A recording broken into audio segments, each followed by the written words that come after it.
guys, welcome back to this week's HanSelah video. It's basically just a little speed paint, watch me paint, how to paint lions type of thing. Anyway, it's an A1 painting I've done in acrylic paint and then varnished with a matte and gloss mixed together to kind of create like a satin finish. I have painted this on my French traveling easel, so I hope you guys can kind of learn something about easels as well in this video. If you have any questions or comments or anything like that, please let me know down below.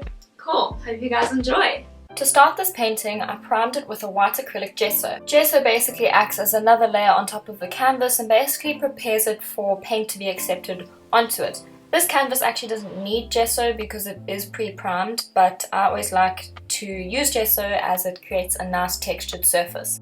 It works really well and basically doesn't allow the paint to seep into the canvas threads. Okay, so now I'm going to wait for this to dry.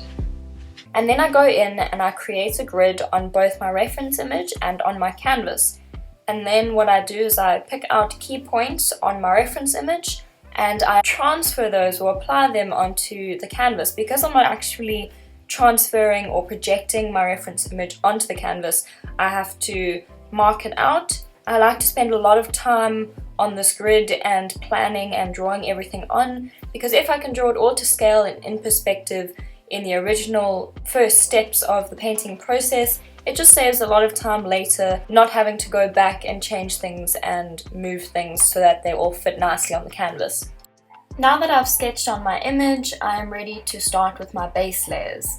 So the base layers will probably look really scary at first and horrible, but again, these are just base layers and I will build up on them. I've basically gone through and pointed out the colors that stand out most to use them as a base layer, and then from there I can build and add detail as the painting goes on.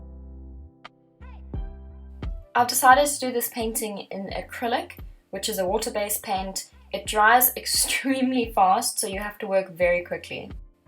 I only realized when I actually started on the base layers that I'd actually drawn on and sketched the whole thing upside down. So the big line is supposed to be on the bottom and the little cub is supposed to be at the top, and yeah, so I completely mixed that up. And then when I started on my base layers, I was like, oh wait, this is actually upside down.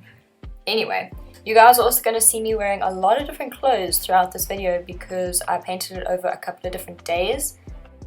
So I was painting on the weekend some of the days when it was nice and bright and sunny, but then other days I was painting late at night, so I had all my lamps and lights and as much as I could on.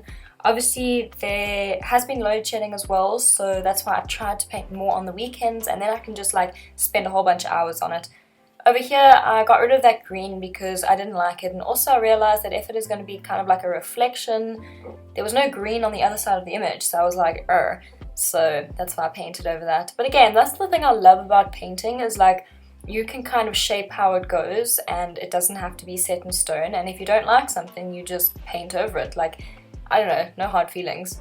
I also wanted to show you a sort of close-up of what I see when I'm painting, so it's made up of lots of little tiny lines and colourful brush strokes to create the main. Obviously this is definitely still not complete though. And then of course I had to go and get myself some tea. I am a huge tea fan. I absolutely love tea, and so I made myself a cup. The only thing with drinking tea when you're painting is you tend to dip your paintbrush into the teacup and mix up your paint water with your tea water. Guys, I don't even know, I've consumed probably so much paint in my lifetime because I am always painting and drinking tea at the same time, and it usually doesn't end too well for my tea. I think throughout this entire painting I only dipped my paintbrush in my tea once, which is pretty impressive for me considering it was an A1 painting. Anyway, as you can see previously, my easel had fallen over. This easel is called a French Traveling Easel. I actually picked it up from a local artist a couple of years back for like 700 bucks or something. She was immigrating and I was like, oh my goodness, yes, can I please buy this off of you? I absolutely love this. It is a bit wonky and there are a whole bunch of little dowels and things that you have to screw in and make sure it doesn't fall over. But it also came with the wooden palette and I absolutely love this thing. It's so cool. Basically, like, way back, people used to take these easels because it can fold up into like a little suitcase, as you saw in the beginning of the video, and they used to take them out into the field or anywhere like that and go and paint still lives with these easels and their paints and boards and canvases and that kind of stuff. So yeah, it's really cool. Just think of like way back in the day, just think of like Van Gogh taking this beautiful French easel and going out into a field and painting, and that is how I feel when I use this easel. But obviously I'm in my studio. It's also just really cool because it's got like a big box that you can store things in, especially when you're like traveling around with it. So it's a really cool type of easel. You can now see that I'm nearing the end of the painting. I have done a lot of different details and little mini brush strokes, and I am about to start varnishing it now. For this painting I used two different types of varnish. I personally like a satin finish, but I haven't found a nice acrylic satin varnish yet. So what I do is I mix a high gloss and a matte varnish together,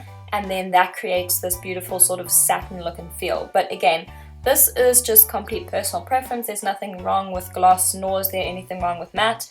I just prefer a satin finish.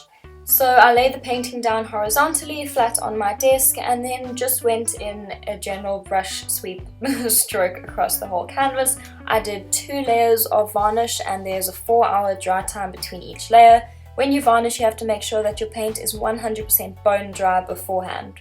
And that is it. So I hope you guys enjoyed this week's video. Thank you so much for all the support I've been given so far with my YouTube channel. It's been insane. If you would like to continue supporting me, please give this video a thumbs up and subscribe to my channel if you would like to see more creative content like this. It really does mean the world. Also, if you would like to see more of my digital work, I am on Instagram, so please follow me over there. I hope you guys have a fantastic week, and don't forget, I'll see you next Monday.